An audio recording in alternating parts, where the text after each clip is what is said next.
أعوذ بالله من الشيطان الرجيم إن الذين يأكلون أموال اليتامى ظلما إنما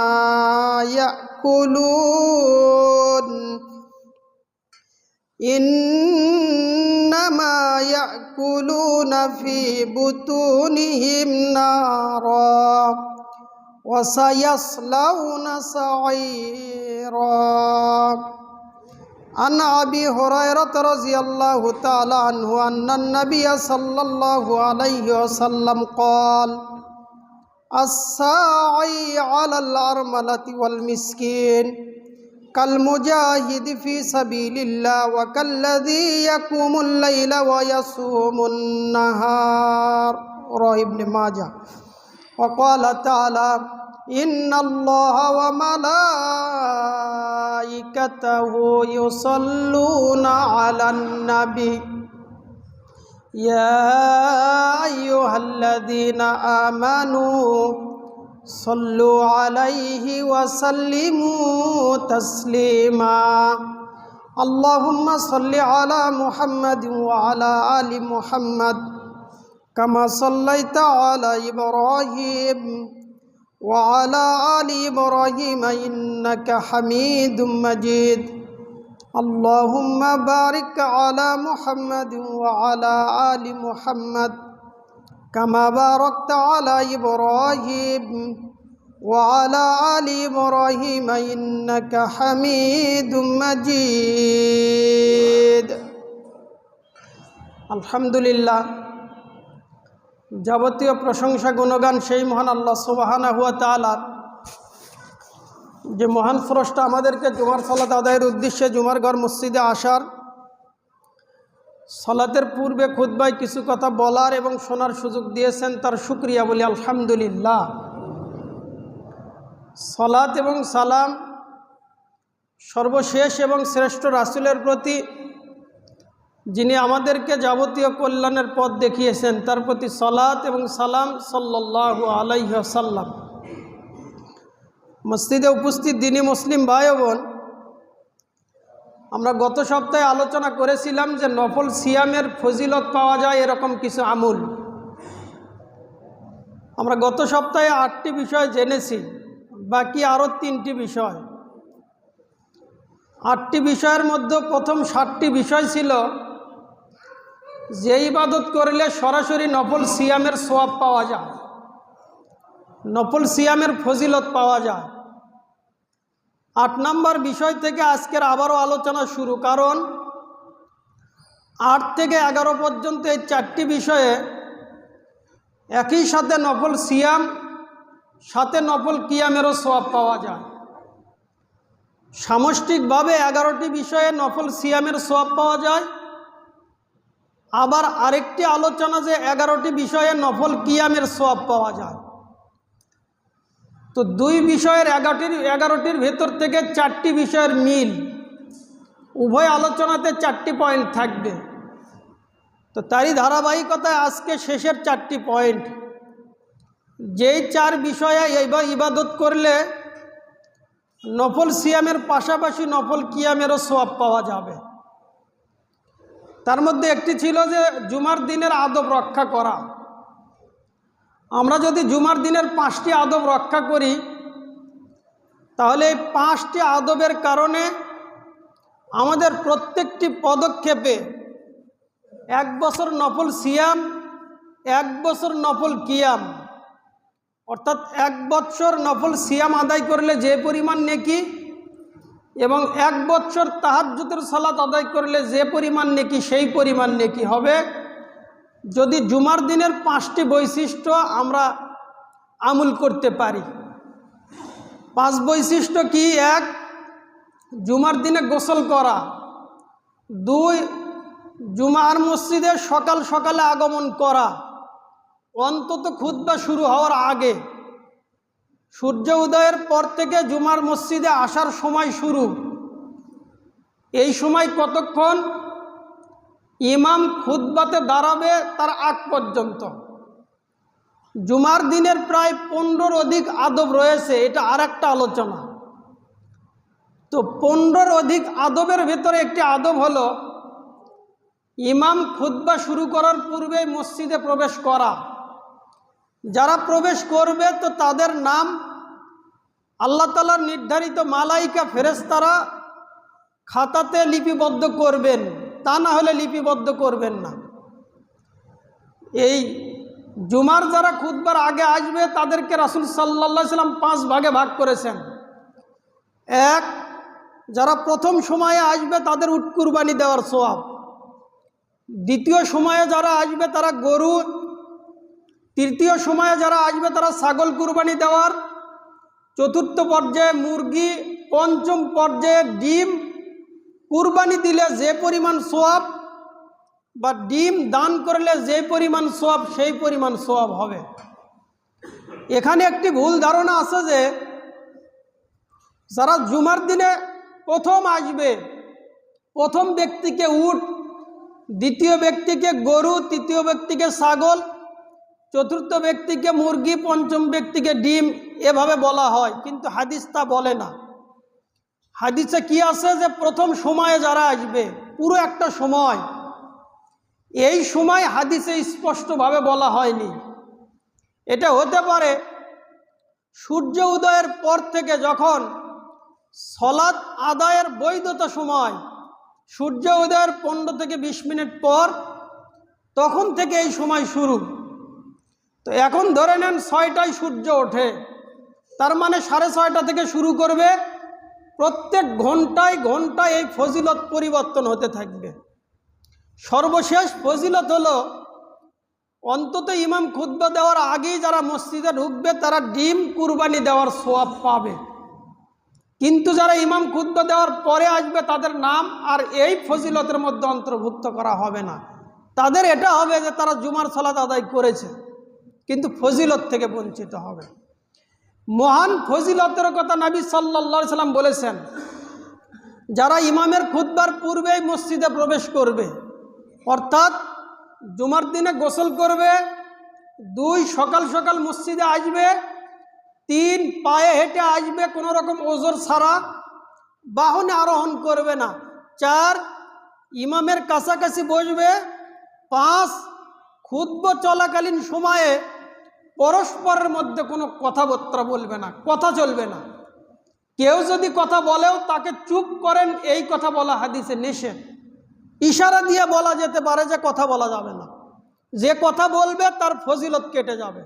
ব্যতিক্রম যদি কারো কথা বলার প্রয়োজন হয়, একান্ত জরুরি, সেটা ভিন্ন কথা।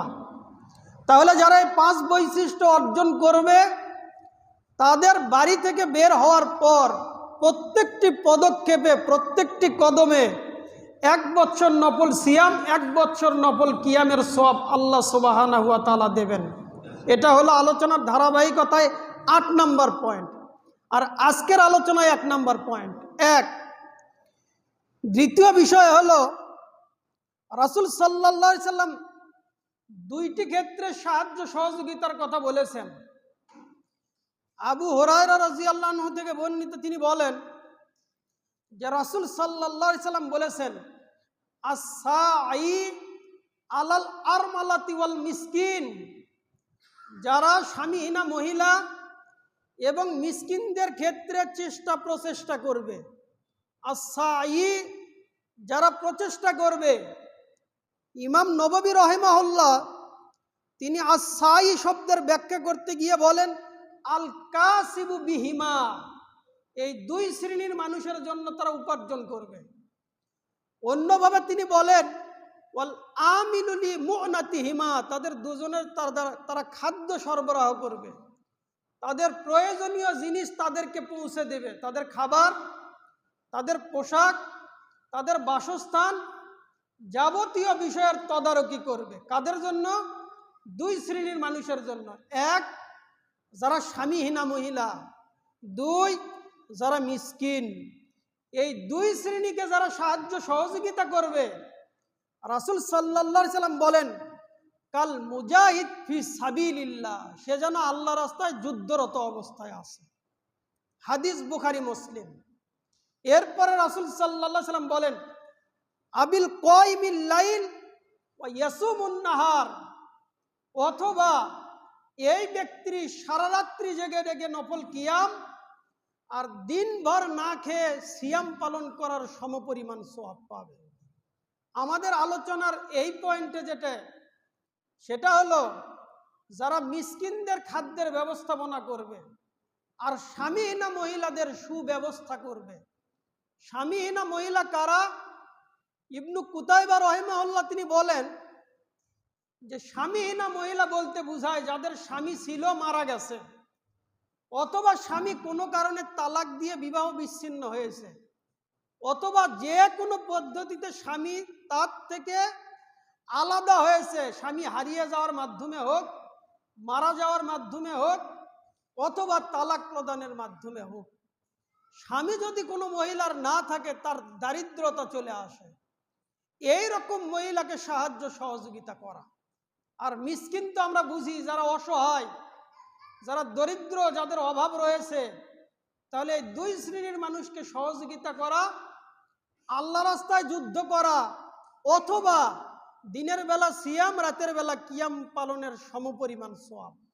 হাদিস বুখারী মুসলিম। ইবনু মাজার বর্ণনায় হাদিসে অথবা নাই, হাদিসে আছে এবং। সেটা কি?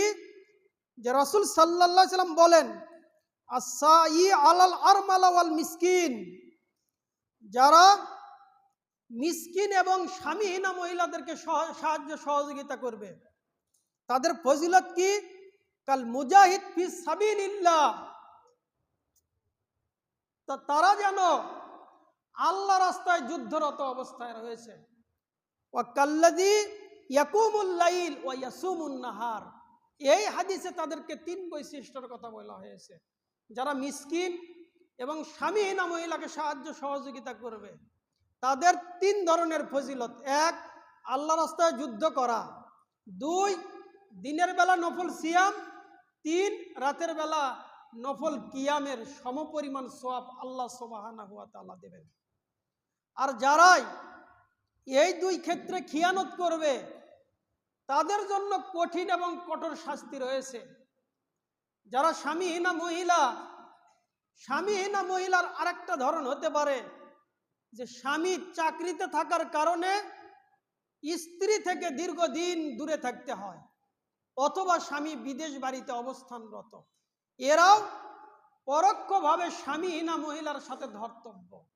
এই সমস্ত মহিলা, তাদেরকে সাহায্য সহযোগিতা করা, এটা সওয়াবের কাজ, নফল সিয়াম, নফল কিয়ামের সওয়াব।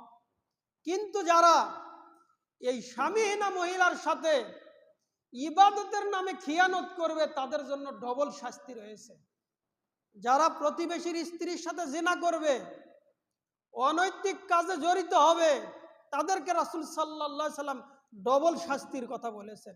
এক, তারা জিনার শাস্তি পাবে। দুই, আমানতের খিয়ানতের শাস্তি পাবে। কেন? ভাই বিদেশ, আমার প্রতিবেশী বিদেশে অবস্থানরত, তার স্ত্রী আমার কাছে আমানত। তো এখন তার স্ত্রীর আমানতদারিতা রক্ষা না করে তার সতীত্বকে নষ্ট করা, আর স্ত্রীও যদি চরিত্রহীনা হয়, পর পুরুষের সাথে জিনা করা, তাহলে এই মহিলাদের জন্য কঠিন এবং কঠোর শাস্তি রয়েছে। যদি বিবাহিত হয়, তাহলে তো তার শাস্তি তাকে ইট পাথর ঢেল দিয়ে হত্যা করে দিতে হবে। যদি বিবাহিত পুরুষ হয়, তাহলেও তো তার আর বেঁচে থাকার কোনো অধিকার নাই, তাকে হত্যা করে দিতে হবে। আর পরকালে শাস্তি তো আল্লাহ তাআলা অবশ্যই অবশ্যই রেখেছেন। যারা এতিম, মিসকিন, অসহায়ের সম্পদ আত্মসাৎ করবে, তাদের সম্পর্কে আল্লাহ সুবহানাহু ওয়া তাআলা বলেন, ইন্নাল্লাযীনা ইয়াকুলুনা আমওয়ালাল ইয়াতামা, অবশ্যই অবশ্যই যারা এতিমের সম্পদ আত্মসাৎ করবে, এতিমের সম্পদ এতিমকে দেবে না, এতিমের সম্পদ অন্যায়ভাবে ভোগ করবে। জাহেলি যুগে এতিমের সম্পদ আত্মসাৎ করা হতো। ভাই মারা গেলে ভাতিজার সম্পদ যেন না পায়, তাই এই সম্পদ তার আপন চাচা তার নিকটাত্মীয় সম্পদগুলো গ্রহণ করত, তারা এই সম্পদ ভোগ করত। এমনকি ওই মহিলাকে অন্যত্র বিবাহ দিত না, না দিয়ে তারা নিজেদের মধ্যে অবিবাহিত অবস্থায় জোরপূর্বক ভাবে রেখে দিত। আল্লাহ সুবহানাহু ওয়া তাআলা তাদেরকে হুঁশিয়ারি সাবধান দিয়ে বলেন, ইন্নাল্লাযীনা ইয়াকুলুনা আমওয়ালাল ইয়াতামা, যারা এতিমের সম্পদ অন্যায়ভাবে ভোগ করবে, যুলমা, অন্যায়ভাবে জোরপূর্বক ভাবে তাদের হক তাদেরকে দেবে না, ইন্নামা ইয়াকুলুনা ফি বুতুনিহিম নারা, তারা যা খায়, তারা যা ভোগ করে, তারা তো তাদের পেটের ভেতর শুধুমাত্র আগুন ঢুকায়, আগুন ছাড়া আর কিছুই ঢুকায় না। যারা এতিমের সম্পদ, ভাইয়ের সম্পদ ভাইকে দেয় না, বোনের সম্পদ দেয় না, অন্যায়ভাবে ভোগ করে, এই সম্পদগুলো অত্যন্ত জটিল এবং কঠিন অবস্থানে থাকবে, কিয়ামতের দিন তো ঘাড়ে থাকবে। যারা এতিমের সম্পদ জোরপূর্বক এতিমকে বুঝতে দেবে না, অন্যায়ভাবে ভোগ করবে, আল্লাহ সুবহানাহু ওয়া তাআলা বলেন, ইন্নামা ইয়াকুলুনা ফি বুতুনিহিম নারা, তারা তো খাবার খায় না, তারা তাদের পেটের ভেতরে আগুন ঢুকায়। ওয়াসায়াসলাউনা সাইরা, অবশ্যই অবশ্যই তাদেরকে অচিরেই সাইর নামক জাহান্নামে তাদেরকে নিক্ষেপ করা হবে। আবু হুরায়রা রাদিয়াল্লাহু আনহু থেকে বর্ণিত, তিনি বলেন যে রাসূল সাল্লাল্লাহু আলাইহি সাল্লাম বলেছেন, ইজতানিবু আসসাবআল মুবিকাত, তোমরা 7টি ধ্বংসাত্মক পাপ থেকে নিজেদেরকে বিরত রাখো। যেই 7টি পাপ মানুষকে ধ্বংস করে দেয়, মানুষের জন্য নিশ্চিত জাহান্নামের ঘোষণা করে দেয়, এই পাপ থেকে তোমরা নিজেদেরকে বিরত রাখো। অর্থাৎ কাবিরা গুনাহ, এই কাবিরা গুনাহ থেকে রাসূল সাল্লাল্লাহু আলাইহি সাল্লাম বাঁচতে বলেছেন। আর কাবিরা গুনাহ বিভিন্ন হাদিসের অসংখ্য বর্ণনা রয়েছে।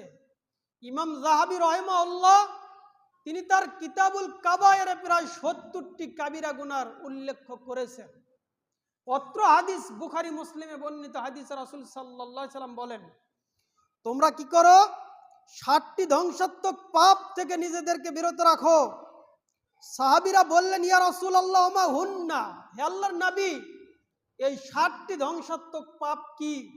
রাসূল সাল্লাল্লাহু আলাইহি সাল্লাম পরপর বললেন, আল ইশরাকু বিল্লাহ, 1 আল্লাহর সাথে শিরক করা, 2 আসসিহর, জাদু করা, অন্যকে জাদুর মাধ্যমে ক্ষতিগ্রস্ত করা, জাদু করা, 3 কতলুন নাফসিল্লাতি হারামাল্লাহু ইল্লা বিল হক, অন্যায়ভাবে অন্য কাউকে হত্যা করা, হক ব্যতীত অন্যের প্রতি জোরপূর্বক জুলুম করে কাউকে হত্যা করা, 3, 4 ও আকলুর রিবা, সুদ ভক্ষণ করা, 5 ও আকলু মালিল ইয়াতিম, ইয়াতিমের সম্পদ অন্যায়ভাবে ভোগ করা, 6 ও তাআল্লি আনিজ যুফ, যুদ্ধের ময়দান থেকে পলায়ন করা, 7 ও কযবুল মুহসানাতিল মুমিনাতিল গাফিলাত, সতীসাধী সরল মনা মুমিনা নারীর প্রতি মিথ্যা অপবাদ দেওয়া,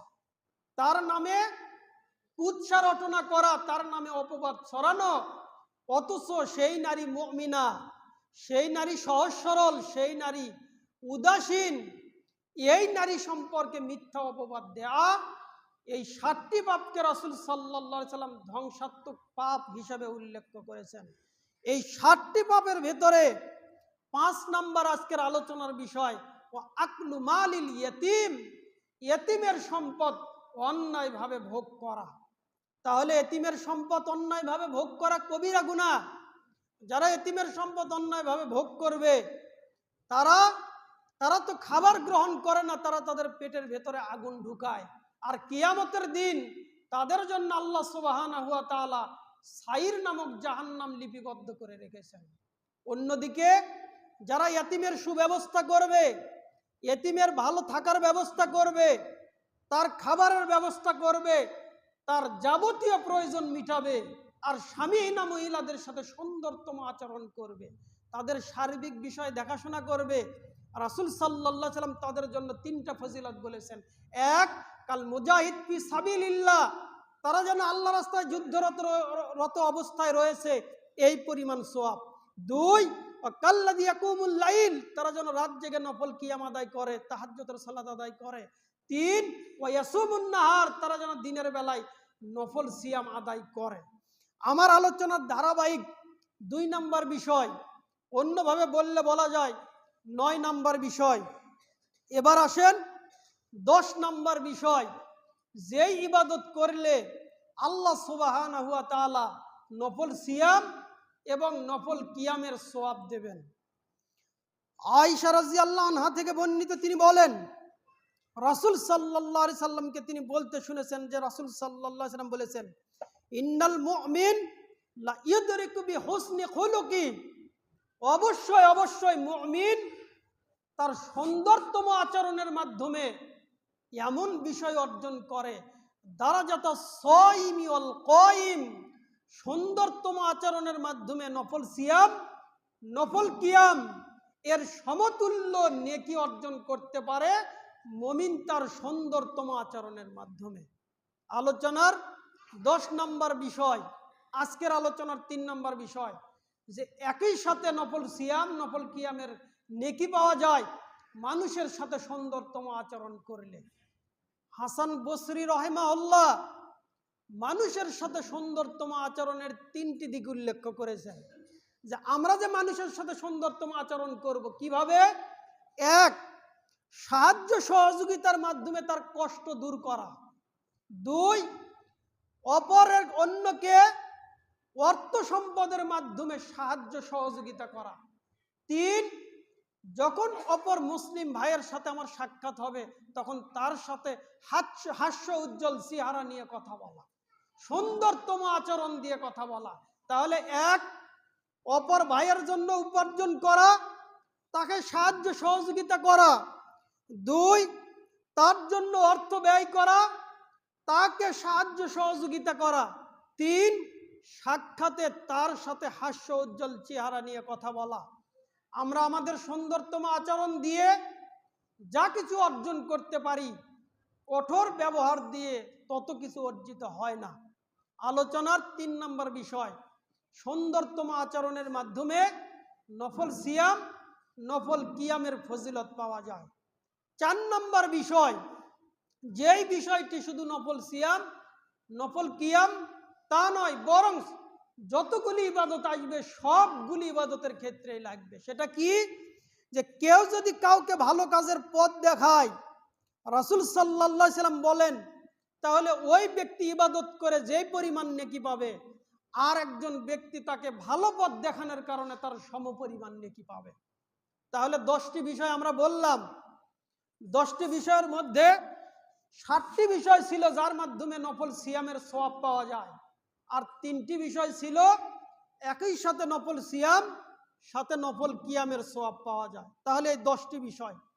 এখন ধরেন আমি বলার কারণে যতগুলি মানুষ এই কথা মতো চলবে, বা আমি যার কাছ থেকে এই কথাগুলো শিক্ষা অর্জন করেছি, আমি যদি ইবাদত করি, আমি ইবাদত করে যেই পরিমাণ নেকি পাবো, আমার শিক্ষক যে আমাকে শিক্ষা দিয়েছে সে সেই পরিমাণ নেকি পাবে।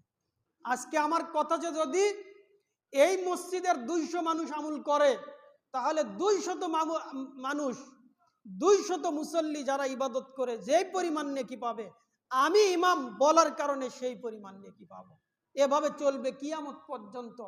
আমার কাছ থেকে একজন শিখবে, তার কাছ থেকে আরেকজন শিখবে, এভাবে করে সাদকায়ে জারিয়া হিসেবে নেকি আমাদের কাছে আসতেই থাকবে।